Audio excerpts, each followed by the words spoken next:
Hi, this is Leili with InVivo Leadership Strategies, and this is Integrity Over Scale podcast.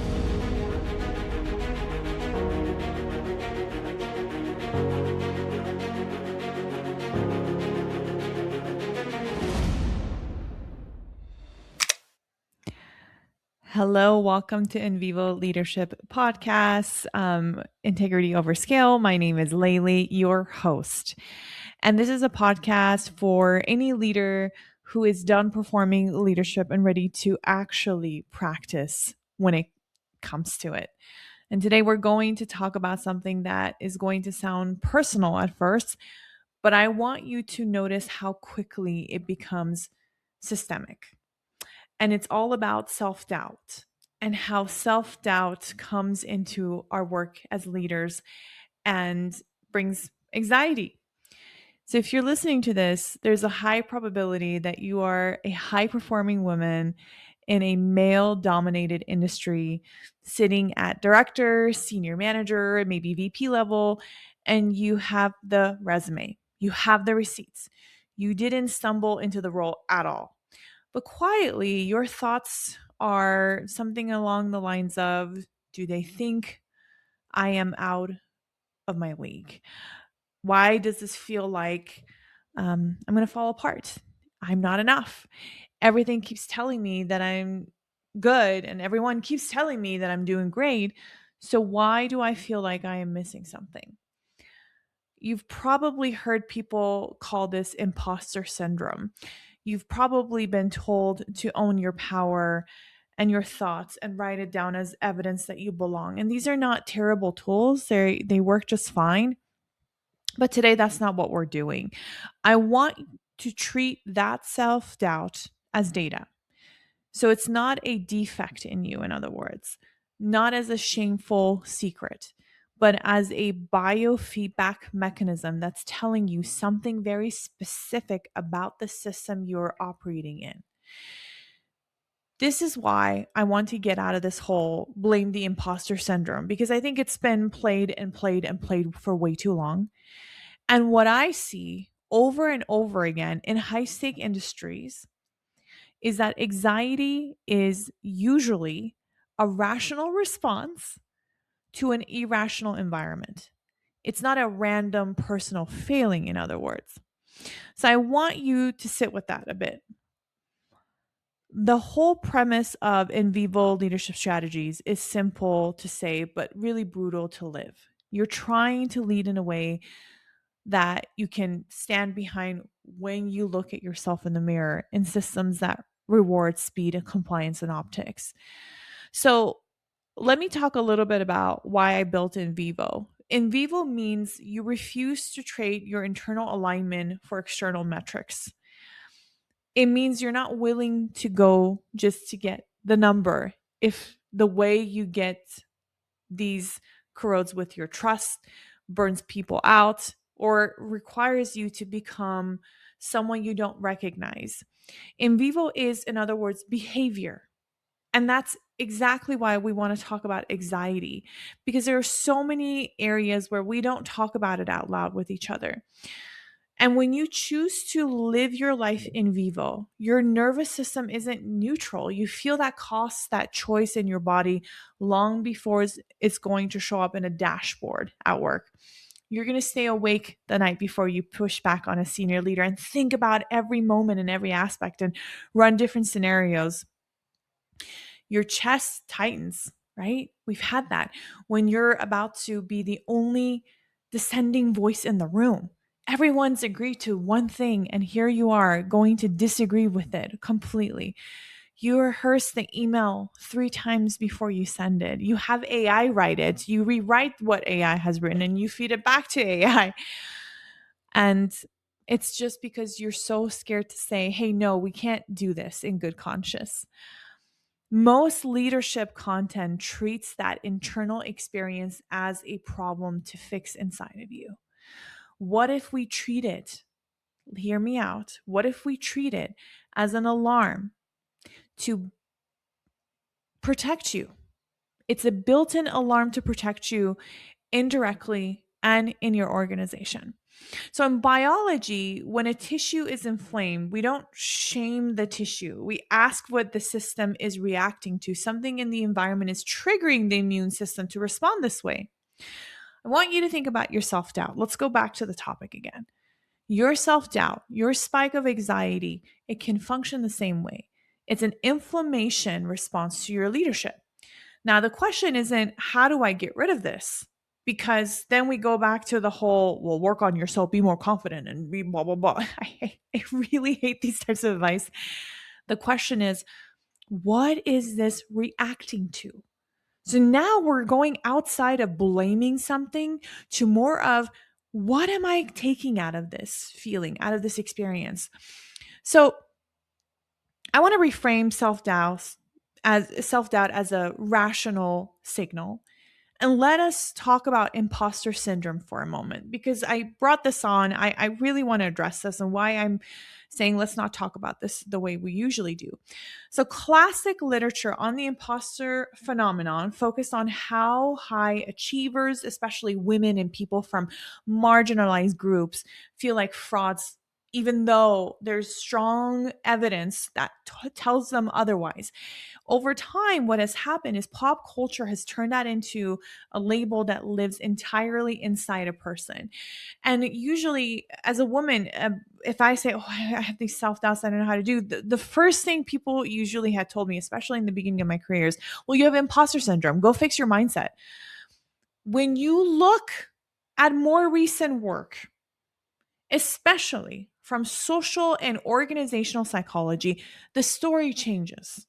And this is why I love that we get more knowledge, we educate ourselves more, because we realize there's so much more to this world than we think we know. Researchers are now telling us that imposter feelings are not just individual pathology, they're contextual. That means the situation brings it up. They spike in environments that we are in. It could be the lack of representation. Maybe I live in a city where people don't look like me, which I actually do. Um, Send mixed or stereotype signals about who belongs. There is communication that's completely poor, and the expectation is even poor. Maybe there's reinforcement of ideas that you should be grateful to be there at all. I actually know um, a friend of mine was talking to her parents who are baby boomers. She's a millennial. She was talking about her job and how rough it was. And her parents who are baby boomers said, so you should just be grateful that you have it. That's the answer to everything now, right? Just be grateful that you have it. But when you stand up in a room where no one looks like you, where the rules are unwritten and they're changing. We're talking about technology now in organizations, right? Like AI is now like everything that we hear is like AI, AI, AI. Even when standards are applied inconsistently, it's not irrational for your nervous system to say, "I don't think I'm safe here. I don't think I feel really good about this." So when executives sit in my practice and they say, "Hey, I know I'm really capable. My results say I'm capable. But every time I am in front of a senior leader, my brain does this static thing and I can't hear me. All I think about in the process is also, what do they want? What do they want from me? How do I say something that gets their attention?" I don't want to start with, how do we fix you? Because I don't think there's anything to fix. I want to start with, what would make a rational, grounded, competent person feel this way in the system? Think of your anxiety as your internal risk management team, like we talked about, the internal alarm that we talked about. Now, your internal risk management team inside of you, they are scanning for misalignment between what your role is demanding, what the culture rewards, and what your values can hold. When those three pieces don't line up, think of it as three pillars, right? If we lose one pillar, then your internal alarm is going to go off. And that's just one pillar, right? So the mistake is assuming that alarm means you are defective. I want you to get rid of that for a second. Think of the movie Inside Out. one of my favorite movies to talk about emotion and emotional intelligence, and how sometimes we do have that internal team that's in there. We can see it now visually in this beautiful animation. Most of the time, it means the organizational metabolism is off. The system is burning through people in order to fuel growth, ignoring the long term damage to trust, to clarity, and credibility. So, when someone tells you it's imposter syndrome, fix it, that is like putting a band aid. That's like telling your team, hey, from a short term perspective, this is what's going to work. But we always are aiming for the long term perspective. So that means we have to dig a little bit deeper to understand where the problem is. So, why is this not just like a nice idea? I want to anchor this in evidence without turning into a journal club, to be quite honest with you. There are three research threads that really matter here. First, you have to work on contextualizing imposter syndrome, because research shows that imposter feelings are heavily influenced by institutional context, not just personality. So, environments that lack inclusion, they provide unclear standards or reinforce stereotypes, predict higher imposter feelings among people who are pretty much otherwise objectively high performing. So, translation in vivo language, your self doubt is actually often the echo of the system's failure that is not creating a legitimate sense of fit, not proof that you don't belong. So, that's one. Now, second, research on leader workplace anxiety, it shows that when leaders carry chronic anxiety, it's going to spill over into their teams through emotional exhaustion and cognitive interference. So, anxiety pulls attention away from the task and it goes towards scanning for social threat. Yeah, people ruminate instead of deciding. They read the leader's micro expressions instead of focusing on the work. I've been there. You've been there. We've sat on the other side when we look at the leader and we're like, what is this person even thinking? I can't even tell. So, translation is your anxiety as a leader has ripple effects. It is not neutral. If your system keeps you anxious on purpose or by design, it is not just hurting you, it is degrading performance in the entire ecosystem. Now, third, and my final one, broader work on toxic workplaces and job stress shows that unclear expectations, inconsistent feedback, and unfair standards are going to erode self esteem and professional identity over time. People internalize criticism. They start doubting their competence and over accommodate to avoid any harm. So, again, translation for this one too. When your organization's culture is misaligned, your nervous system will pick that up before the engagement survey does. Your self doubt becomes a frontline sensor for organizational decay. So, no, you are not too sensitive of something that I was even told as a child. You're picking up data. The data is telling you that the system is not honest enough not honest enough to name yet. Now, if we were to look at mapping internal doubt to external gaps, let's make this very practical. So, inside the InVivo method, in what I do in my company, we treat your inner experience as diagnostic information. Because what you see is what your perception is telling you, and what your perception is telling you is how are you taking this world, right? We map out what you feel to where the system is actually failing. That is the opposite of what usually a lot of companies do. So I want to walk you through four common patterns where executives blame themselves for internal doubt, and where 9 times out of 10 I can draw a straight line to an organizational gap. So let's go ahead and go through each one. Let's name the inner narrative and then dissect the system behind it. So the first indicator is I doubt my confidence versus lack of role clarity. There we go. Now, the first pattern is the one I see pretty much the most often. especially with women who have been promoted very quickly. Even people, women, who are from individual contributor all the way to a leadership position, like quick jump. The inner story sounds something like this. I should know how to do this by now. Everyone's pretty clear on what we need to do. I feel like I am guessing most of my job right now. So on the surface, that looks like self doubt about competence. But when you actually look at the system, here's what we usually find. Your role was never clearly scoped. The expectations were not communicated well. It was like through assumptions and implications, not through anything that was explicit mandate. And then your success criteria shifts depending on who is asking and what they need that week. Now, if your job is a moving target, right? Feeling chronically behind is rational. In biological terms, your leadership is being asked to metabolize a diet of ambiguity. There are calories coming in, but you have no nutrients. And the system keeps feeding you more opportunities without giving you the clarity you need to digest them. Let me say that again. There are calories coming in, but no nutrients. So the system keeps feeding you more opportunities without giving you the clarity you need to digest them.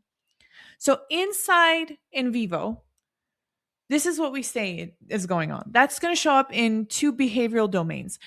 Purpose clarity is very low because you have no stability and there's no communication in sense of what you're there to do. And second, decision making under uncertainty is very much overloaded because all your decisions feel like bets placed in completely whatever rule, like completely incomplete rules. So the next time you hear yourself think, I must be missing something basic, I want you to pause and ask a different question. Is my anxiety telling me I am incompetent, or is it telling me the mandate is incoherent? If you can't answer that question, and even some of the questions that I'm going to bring in right now, your self doubt is likely mapping the role to clarity gaps, not personal inadequacy. So, other questions you can ask: what am I explicitly accountable for? How will we know in behavioral terms that I'm succeeding? And what am I explicitly not accountable for? Your nervous system is going to keep you on high alert until those boundaries are real, until those boundaries are somewhat set. That is not you being fragile. This is your internal risk manager refusing to sign off on a fuzzy contract. Let's go to the second indicator. This one is I feel like a fraud versus values and cultures completely mismatch. This second pattern is the classic imposter narrative. Here's what I mean. If they really knew how I feel about what we're doing, they would not see me as a good fit. You show up, polish, you deliver, you hit the numbers, and then every time your organization takes a shortcut that violates your internal ethics, your self doubt spikes up. So, again, it's not because you're not capable, it's because your identity is being used in service of outcomes that conflict with your values. And this is one of the most important distinctions in InVivo that I work with my clients. You can be misskilled, you can be missized for a role, or you can be misaligned. Misalignment feels like kind of like a nausea. You're successful outward, but then internally feel really sick inside. And research on toxic cultures, they show that when standards are applied unfairly, when wrong is rewarded because it's profitable, employees start doubting their own reality. Gaslighting is something we've heard a lot since 2020. Gaslighting is not just someone telling you you're wrong, it's a whole environment that says this is normal when your body knows it is not. So, in those contexts, self doubt can actually be a protective immune response. It's your system saying, it's your internal team saying, hey, if I fully buy into this, I have to kill off parts of my integrity. This shows up in leadership identity domain. Your self concept as a leader doesn't match the behaviors of the culture and the rewards of the culture. So instead of asking, how do I feel more confident here? I want you to think about this. What you should ask is, what would I have to stop noticing in order to feel comfortable in this culture? What is it that I am supposed to ignore, supposed to keep silent about? And if the answer is, I have to stop noticing how we treat patients, how we treat customers or my team, that's not imposter syndrome, right? That's your that's your conscious. That's your conscious refusing to give in. So, moving from the second indicator from the fraud piece, now we're going to the third one, which is I am so emotional, I am so sensitive versus scale at all costs norm. This is the third pattern. It's my favorite pattern because I used to get accused of, you're just too sensitive. You're just too sensitive. So it's one of my favorite excuses now that I have come to master quite a bit. You have heard some version of, you're taking this too personally, right? I have. You're too emotional. Usually at the precise moment, you are naming a real risk. Now, you notice the burnout in your team long before the reports come in, those attrition reports. You see the downstream ethical risk of cutting this corner. You are the one who asks, hey, what happens to this patient, this customer, the client, if we are going to do it this way? Because there's something unethical that's happening, right? And instead of being treated as an early warning sensor, you treat it as friction because now you don't agree with the people in the room, especially leaders. What happens internally, you start questioning your instincts. You tell yourself, well, maybe I am overreacting. Maybe I need to have a thicker skin. There's tons of coaches that help you with thicker skin stuff. So I will tell you, it's a way to override your own nervous system in order to align with a culture that treats empathy as a liability. Again, this isn't just my opinion. Research matches what you already know. Good but anxious leadership, especially in high uncertainty environments, is strongly associated with anxiety and disengagement in employees. When leaders are constantly signaling urgency without capacity, they are creating a chronic stress that takes away trust and performance. In a scale at all cost culture, there's a constant demand for more output, right? More growth, more stretch, more AI, with very little attention to nervous system reality constraints. I'm not saying to stop all of this, okay? I'm just saying live it with integrity. The organizational metabolism is in a permanent state of adrenaline. Your anxiety is not random inside of that. It's your body saying this pace with these resources at this level of ethical compromise isn't sustainable for me. That shows up across pressure response and emotional regulation domains. The system is constantly triggering your fight, flight, and then penalizing you for showing any signs of strength. So then the question isn't, how do I stop being so emotional? How do I stop being so sensitive? The question is, why is this environment normalizing what my nervous system experiences as a threat? When you treat your anxiety as a sensor, you can start making leadership decisions that honor biology, not just a slide deck that you see in front of you, not just because a leader says this is the next phase to go. And I know that's really hard because you're going against what you're hearing in the company, what they're telling you. But as a woman, as someone who is leading well, I mean, forget the woman part. Maybe you're a man listening to this podcast. Treat your anxiety as a sensor. Be the voice in the room that speaks for integrity. You'll be shocked by how many people start agreeing with you, because we have a lot of yes people, don't we? Now, fourth indicator is I cannot keep up. I cannot keep up versus systemic overload and invisible labor. It's a fourth pattern, and you are overwhelmed. You're working nights, you're carrying other people's slack, you are absorbing emotional labor of the team, and you are still behind. You basically come to this conclusion and say, hey, I am not cut out for this. This was totally not my job. Maybe this was not the calling for me.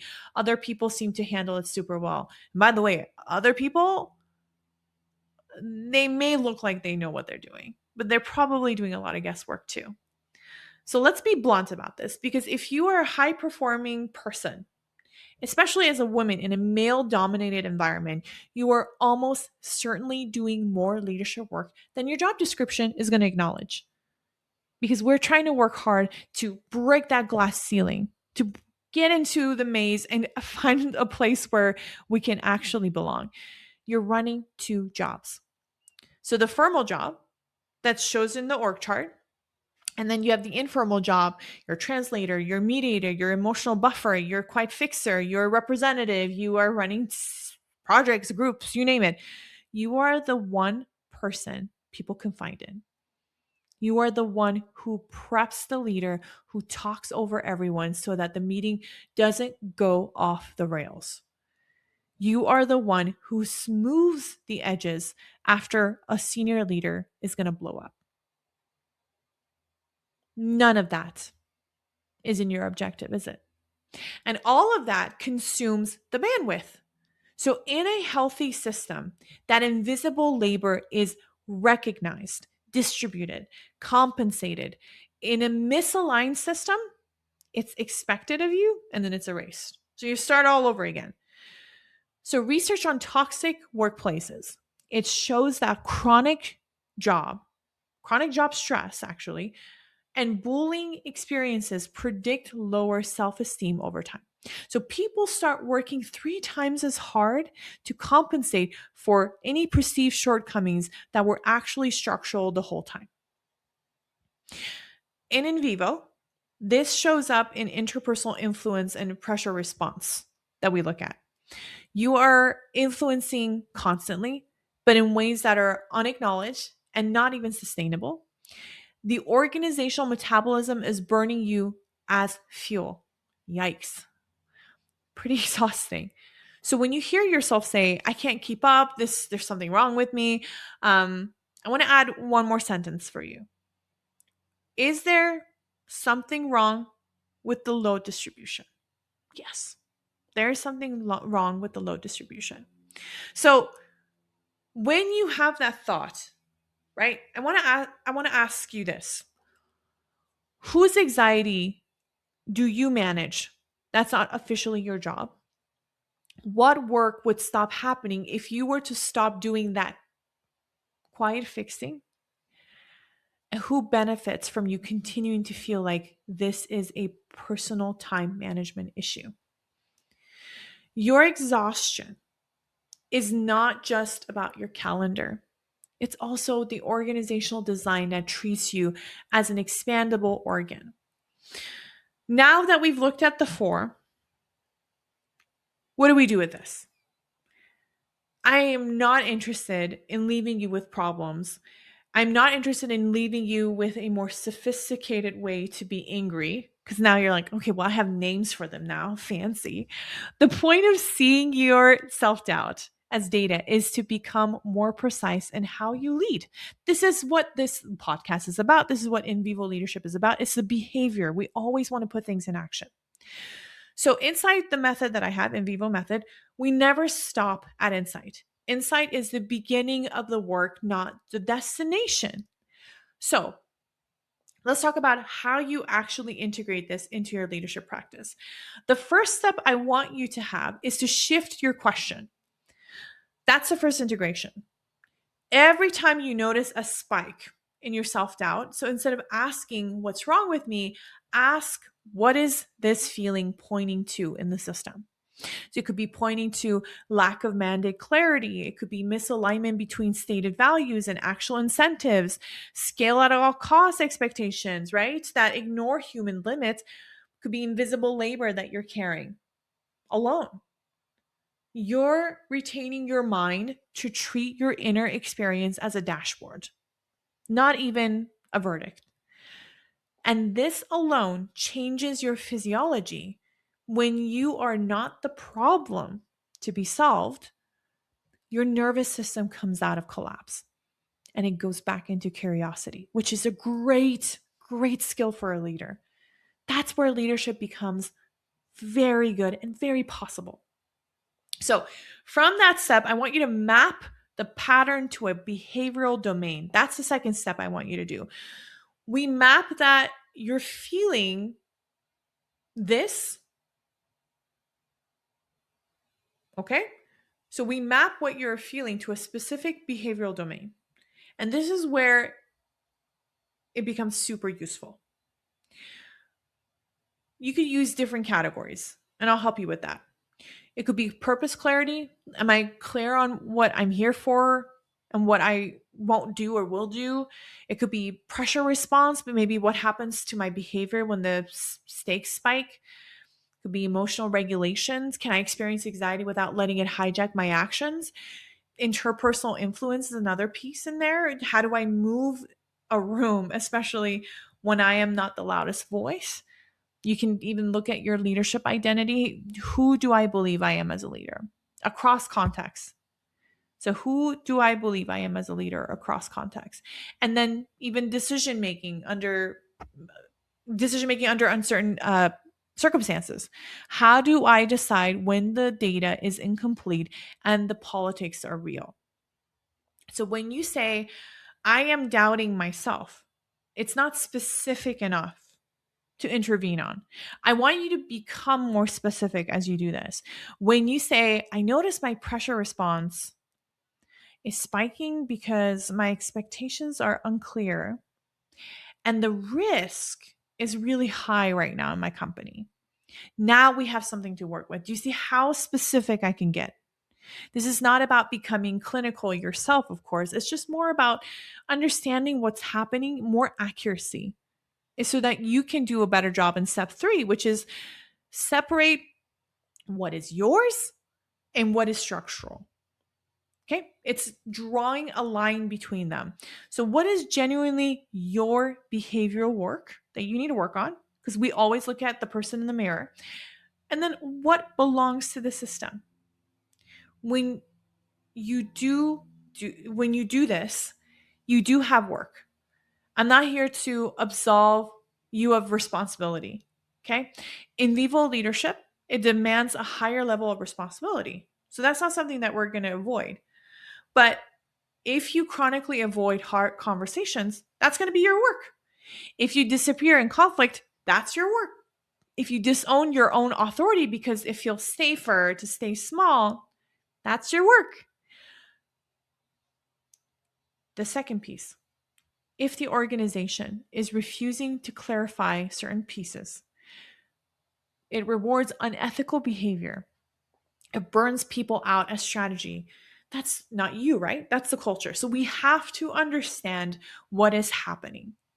So in practice, I'm going to sit with a client.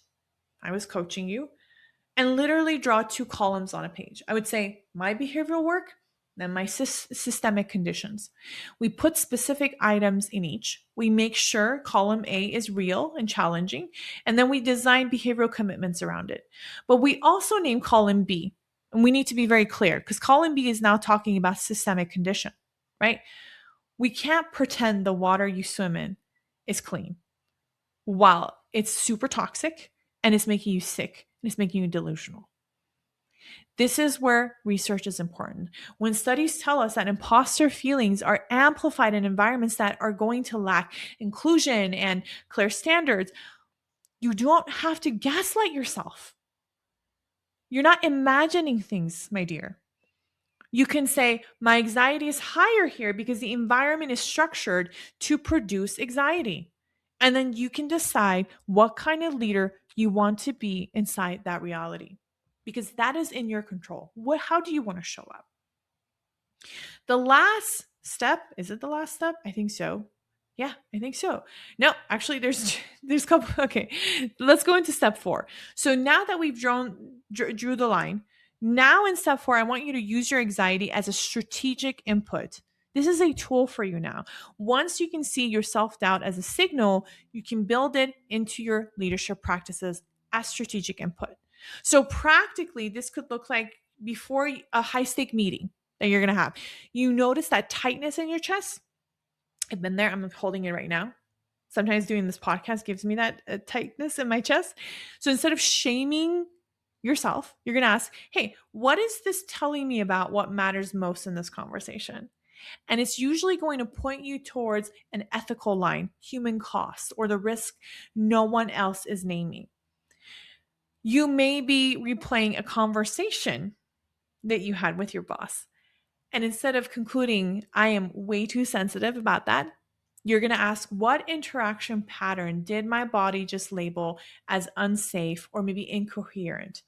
And you may realize he changes the rules midstream. I don't get right feedback, or she praises me in private and then undercuts me in public, which is a big issue, right? That is the data about leadership environments, not just about resilience. You may also feel the urge to over prepare. Haha, I gotcha. I'm pretty sure that's something we all do. You stay up late, you polish the slide deck, freaking PowerPoints. Ugh, I hate PowerPoints. Um, Beyond what is reasonable. You pause and you ask, what am I trying to protect? What am I trying to protect myself from? And often the answer is random, inconsistent evaluation criteria, or something that is just so unclear that I just cannot put my finger on. Not I am inherently inadequate.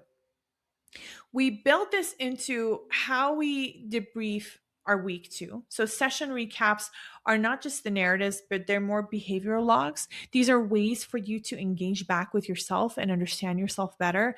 When did your anxiety spike? What was actually happening in the system? What did you do with that information? So over time, you're going to learn to trust your internal sensors because you're starting to identify what's going on. At the end of the day, triggers are triggers until you make them lessons and you make them valuable for yourself so that you can become a better human being. So from the step 4, now step 5, we are deciding how you will lead. Give yourself that power and given the system you are actually in.